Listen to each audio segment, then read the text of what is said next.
नाज़रीन, अवामी न्यूज़ में ख़बरनि जो सिलसिलो जारी है। इन वक्त असीं तव्हांखे ठुल्ह मां ख़बर ॾींदा हलूं त क़ब्रिस्तान ते कब्ज़े ख़िलाफ़ 6 ॻोठनि जो पोलियो मुहिम जो बाइकाट। ॻोठ मोहम्मद हयात सिरकी, नबी बख्श बंगलाणी, लुकमान सुरकी जी ॻोठाणनि पोलियो जा पुड़ा न पियारिया आहिनि। ॻोठ जीअंद, ढोलो शाहनवाज़ सोलंकी ऐं अब्दुल गफ़ार बंगलाणी वारनि पोलियो टीम खे मोटाए छॾियो आहे। क़ब्रिस्तान तां कब्ज़ो ख़त्म न थियण ताईं पोलियो मुहिम जो बाइकाट रहंदो। इहो आहे त कंडियारे मुक़ाम ते कब्ज़ो कयो आहे, जेको क़दीमी मुक़ाम आहे।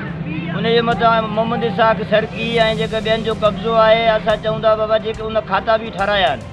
जेकॾहिं असां चवंदा बाबा तुंहिंजो खातो असुलु आहे, असां ख़रीदार असां आहियूं, असांजो हक़ु असांजो आहे। हिते एस एच ओ ग़ुलाम सरवर सरकी ज़ोर सां अची ज़मीन वठी ऐं उते कमु शुरू कराए ॾिनो आहे। असां एस पी ॾे, DC ॾे, मुख़्तियारकार जाॾे काॾे असां भॻाऊं, केर बि असांजो ॿुधण वारो न आहे।